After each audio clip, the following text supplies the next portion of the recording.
La plupart des lunes de notre système solaire se ressemblent, froides, grises et couvertes de cratères. Puis, il y a Io, satellite naturel de Jupiter, la plus furieuse et la plus volcanique de tout le système solaire. Elle évoque une pizza moisie, sent les œufs pourris et semble exploser de toutes parts. Tandis que ses voisines sont glacées et peut-être propices à la vie, Io projette des panaches volcaniques jusqu'à environ 320 km dans l'espace. Jupiter est véritablement gigantesque. On pourrait y loger environ 1300 terres. Il est donc logique qu'elle possède une masse énorme et donc une gravité immense, à tel point qu'elle agit presque comme un aimant à Lune. On en compte 95 officiellement reconnus, dont la plupart ne sont que de petits rochers capturés, de simples débris spatiaux piégés par sa gravité. Mais 4 se distinguent vraiment, les grandes lunes de Jupiter. Et Io est celle qui orbite le plus près. Elle est un peu plus grande que notre Lune, mais l'atmosphère y est tout l'inverse. Notre Lune est calme et poussiéreuse. Io ressemble plutôt à une gigantesque fuite toxique. Voici pourquoi.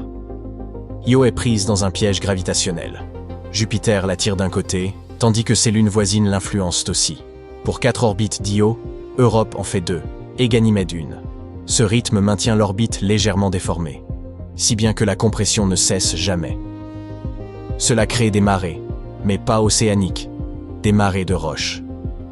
Sur Io, le sol peut se soulever et s'abaisser d'environ 100 mètres à chaque orbite. Comme la Lune fait le tour de Jupiter toutes les 42 heures, le cycle est constant. Cette déformation produit une forte friction interne. C'est comme plier un trombone sans arrêt. Le métal finit par chauffer. Sur Io, la chaleur devient suffisante pour faire fondre la roche en magma.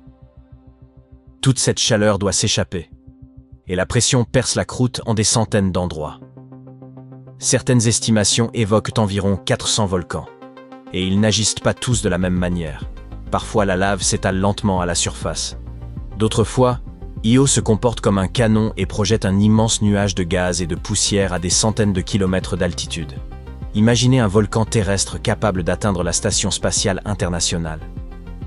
Cela est possible parce que Io possède une gravité plus faible et une atmosphère extrêmement ténue, si bien que presque rien ne freine l'explosion. Dans un quasi-vide, les gaz brûlants se dilatent très vite et projettent poussières et matériaux volcaniques en immenses arcs visibles de très loin.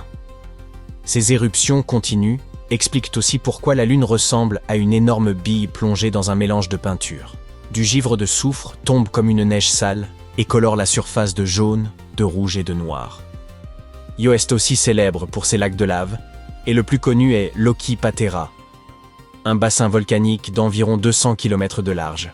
Ce qui le rend remarquable, c'est la manière dont sa surface se renouvelle sans cesse. Une croûte sombre apparaît, puis se fissure et s'enfonce.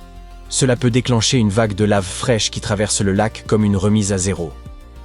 C'est pourquoi Io ne conserve pas les anciens cratères d'impact que l'on voit sur la Lune ou sur Mars. On pourrait croire que ces volcans forment des montagnes comme le Fuji ou l'Etna, mais beaucoup ressemblent plutôt à d'immenses fosses plates. Les véritables montagnes évoquent plutôt de grandes plaques déchiquetées, comme du verre brisé surgissant du sol. Le plus grand, Boesoul Montes, s'élève à environ 18 000 mètres, soit l'équivalent de 2 monts Everest empilés. Pourtant, ces montagnes ne se forment pas comme sur Terre. Chez nous, elles apparaissent lentement lorsque les plaques tectoniques se heurtent et que la croûte se plisse comme un tapis. Sur Io, le processus rappelle plutôt une rue que l'on repave sans cesse. À force, les couches enfouies se fissurent et d'énormes dalles surgissent sur le côté pour former des reliefs déchiquetés, un peu comme des carreaux de sol qui se brisent et se redressent. Mais d'où provient toute cette lave ? Longtemps, on a pensé qu'Io possédait un océan mondial de magma juste sous sa croûte, une sorte de gigantesque ballon rempli de lave. Jupiter et les autres lunes le comprimeraient légèrement, ce qui ferait remonter la lave. Pourtant, les observations récentes de la sonde Juno, qui orbite autour de Jupiter, indiquent que ce n'est pas le cas. Lors de ses survols rapprochés, Juno mesure l'attraction gravitationnelle d'Io afin d'évaluer à quel point la Lune se déforme. Or, Io ne se comporte pas comme si un vaste océan de lave peu profond se trouvait sous toute sa surface. Les mesures les plus récentes indiquent que l'intérieur d'Io est surtout formé de roches solides, mais percé de nombreuses poches de roches fondues. Ce n'est donc pas un ballon rempli de lave, mais plutôt une éponge où, à la place de l'eau, se trouverait du magma réparti en différents endroits. Cela explique le comportement chaotique des volcans. Ils ne puisent pas tous dans un unique océan global de lave. Beaucoup sont sans doute alimentés par leur propre chambre magmatique, ce qui permet aux éruptions de surgir en divers points et de manière variée. Tout ce tumulte ne reste pas confiné à Io. La Lune colorée libère sans cesse des gaz de soufre dans l'espace, et le champ magnétique de Jupiter en capture une grande partie pour les étaler en un anneau lumineux autour de la planète, le long de l'orbite d'Io. Les chercheurs appellent cette structure le tore de plasma d'Io. Et la Lune continue de l'alimenter au rythme d'environ 1 tonne de matière par seconde, comme une gigantesque machine à fumer qui ne s'arrêterait jamais. Mais ce n'est pas tout. Io n'est pas seulement une lune volcanique, elle agit aussi comme une immense batterie spatiale.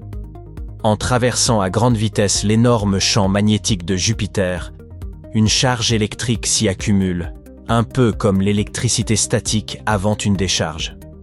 Cette charge atteint près de 400 000 volts, une puissance comparable à celle utilisée pour transporter l'électricité à travers des pays entiers, et elle produit un courant d'environ 3 millions d'ampères. À titre d'échelle, cela équivaut à des centaines de milliers de circuits domestiques fonctionnant en même temps. Cette énergie ne reste pas sur Io. Elle circule le long des lignes du champ magnétique de Jupiter, dans un tube invisible qui plonge vers l'atmosphère de la planète. Là où ce flux arrive, Jupiter s'illumine d'une brillante aurore appelée l'empreinte d'Io, comme si la Lune traçait un curseur lumineux sur la planète. Et comme si les volcans et ce fouet électrique ne suffisaient pas, Io possède encore une particularité. Elle perd son atmosphère chaque jour. Chaque fois qu'elle passe dans l'ombre de Jupiter, la lumière solaire disparaît et la température de surface chute brutalement. Le froid devient tel que l'atmosphère gèle littéralement et retombe au sol sous forme de neige de soufre. Pendant quelques heures, l'enveloppe gazeuse se dégonfle alors comme un ballon crevé. Puis Io repasse au soleil. Le givre se réchauffe, redevient gaz, et l'atmosphère se reconstitue. On dirait que la Lune retient son souffle derrière Jupiter, puis reprend vie lorsque la lumière revient. Et c'est cette même chimie du soufre qui colore la surface. La Lune se couvre de givre puis se repeint littéralement au fil de ce cycle. Étudier Io revient presque à observer une expérience de physique cosmique en direct. Les observations de la sonde Juno ont montré que le chauffage par marée était bien plus chaotique qu'on ne le pensait. On croyait autrefois que la gravité faisait fondre une lune de façon uniforme, créant une couche liquide régulière à l'intérieur.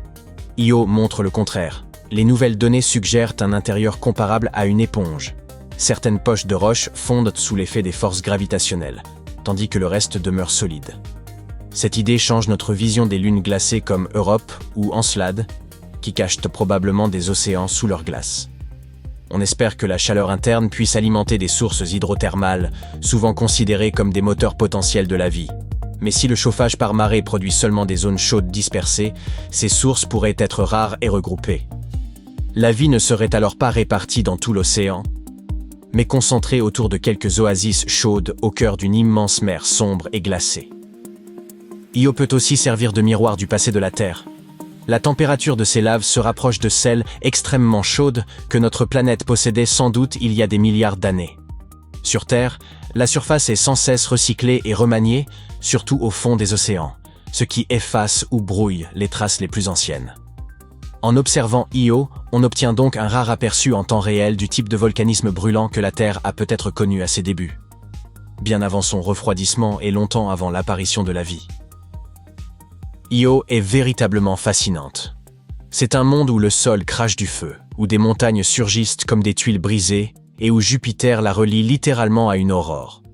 Si une simple lune peut produire un tel spectacle, on ne peut qu'imaginer ce que l'immensité sombre de l'espace réserve encore.